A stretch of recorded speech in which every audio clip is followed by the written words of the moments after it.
வணக்கம், நமஸ்காரம், ஸ்ரீ குருப்யோ நமக.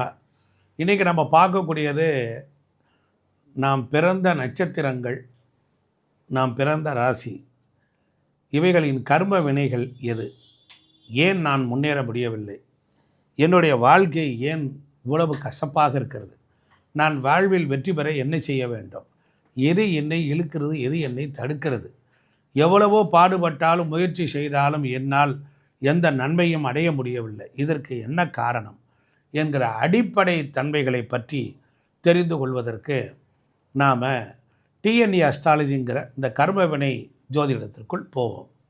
பாருங்கள், மிதுன ராசி, மிருகசீரிசம் 3ஆம் பாதம் 4ஆம் பாதம் வரையிலும்.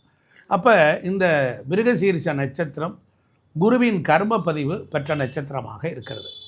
குருவின் காரகத்துவங்கள் வகையில் நன்மையும் தீமையும் தான் இந்த ஜாதகருக்கு இருக்கும். குழந்தை பிறப்புகள், சில பேருக்கு குழந்தை பிறக்கவில்லை, குழந்தை அபார்ஷன் ஆயிடுச்சு, குழந்தைய தாமதமாக இருக்குது, என் குழந்தைக்கு ஒரு ஊனமாட்டாயிருச்சு அப்படின்னு ஒரு புத்திர தோஷம் உள்ளவர்கள் அந்த குடும்பத்தில் இந்த ஜாதகருக்கோ மற்றவர்களுக்கோ தாய் வழி தந்தை வழி உறவுகளையோ இருக்கும். அதே போல் இவர்கள் பணம் நகை சம்பந்தப்பட்ட துறையிலும் போன ஜென்மத்தில் இவர்கள் தவறு செய்து இருப்பார்கள். அதனால் இப்பிறவியில் இந்த விஷயத்தில் தவறு செய்யாமல் இருக்க வேண்டும். குழந்தை பராமரிப்பு, குழந்தையை போன ஜென்மத்தில் கஷ்டப்படுத்தி இருப்பதினால் இந்த குருவின் கர்ம பதிவை அவர்கள் பெறுகிறார்கள். அதனால் இந்த காலகட்டத்தில் குழந்தைகளை நேசிக்கணும், குழந்தைகளை பராமரிக்கணும். மொத்தத்தில் பொறுத்தளவில் மிருகசீரிசம் செவ்வாயினுடைய ஒரு நட்சத்திரம். அப்போ செவ்வாய் என்றால் வேகம் இருக்கும். அதே போல் இவர்கள் குருமார்களை திட்டக்கூடாது. தனக்கு பாடம் சொல்லி கொடுத்த வாத்தியார், தனக்கு சொல்லிக் கொடுத்த கலை சொல்லிக் கொடுத்த வாத்தியார் இவர்களுக்கு புறம்பாக செயல்படக்கூடாது. ஒன்றால் வயதுக்கு மூத்தவர்கள், ஆன்மீகவாதிகள் இவர்களை எல்லாம் திட்டக்கூடாது, நிந்திக்கக்கூடாது. ஆசிரியர்களிடத்தில் ஆசீர்வாதம் வாங்கி கொள்ள வேண்டும். இதன் மூலமாக இந்த செவ்வாய் என்கிற குரு என்கிற கிரகத்தினுடைய கர்ம பதிவை நாம் குறைத்து கொள்ளலாம்.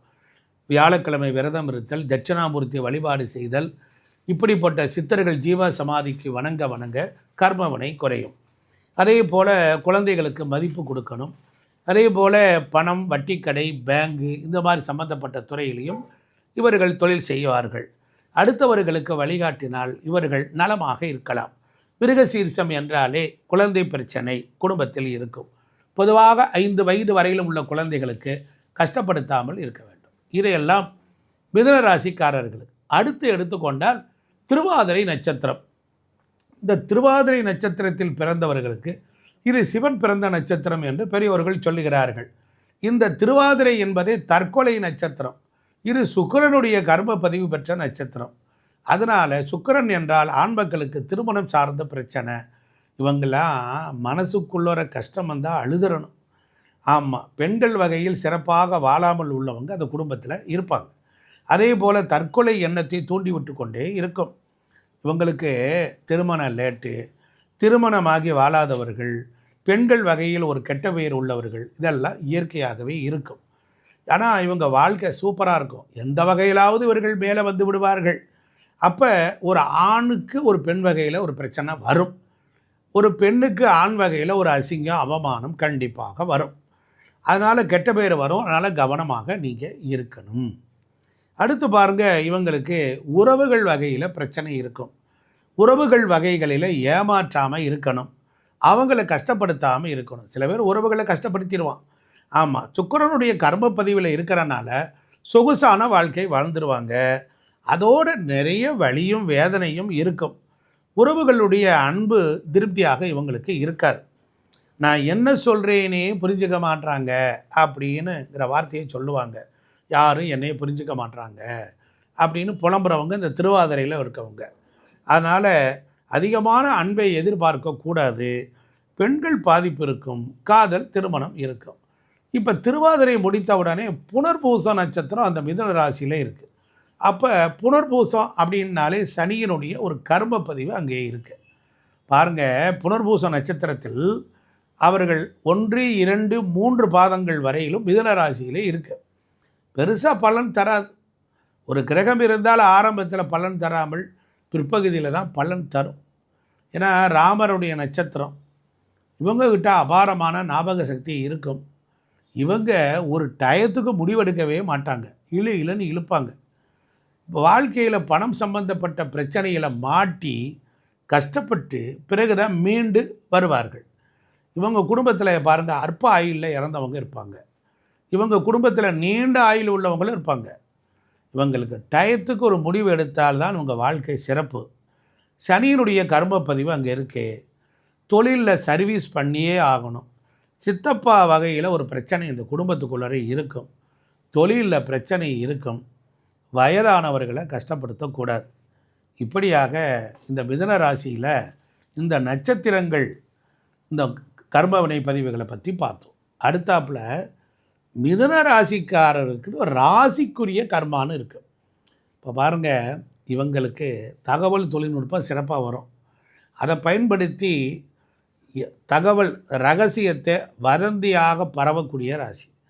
அதில் ரொம்ப கவனமாக இருக்கணும். ஒரு செயல் நடந்து முடிப்பதற்கு முன்பு யாரிடமும் சொல்லாமல் இருந்தால் அது வெற்றியை தரும். ரகசியத்தை காப்பாற்றணுங்க. வருமானம் லாபத்தை பற்றி யார் இடத்துலையும் சொல்லக்கூடாது. சின்ன சின்ன விஷயங்களை கூட நீங்கள் சொல்லக்கூடாது.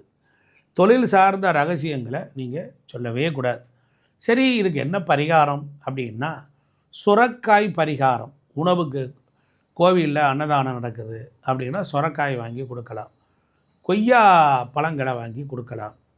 புடலை வாங்கி கொடுக்கலாம். புடலம், மருதாணி செடி, லவ் பேர்ட்ஸுகளை வளர்க்கலாம்.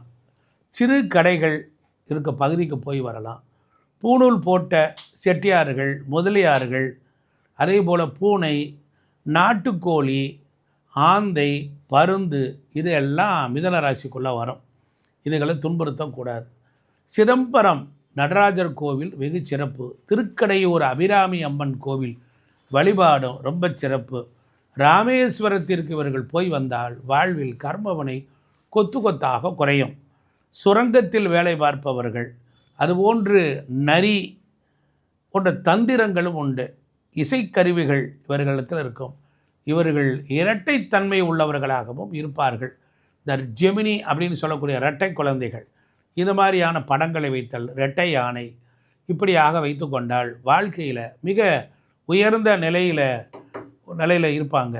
அதனால் இவங்களுக்கு இந்த மாதிரி இருக்கும்போது மிதுன ராசிக்காரங்க ராகுனால் பாதிக்கப்பட்டவங்க குடும்பத்தில் ஒரு அகால மரணம், ஒரு மருந்து குடித்து இறத்தல், இல்லை என்றால் கேது இருந்தால் மூட்டு வலி பிரச்சனை, இது மாதிரியான ப்ராப்ளங்கள்லாம் அந்த குடும்பத்தில் உள்ளவங்களுக்கு இயற்கையாகவே இருக்கும்.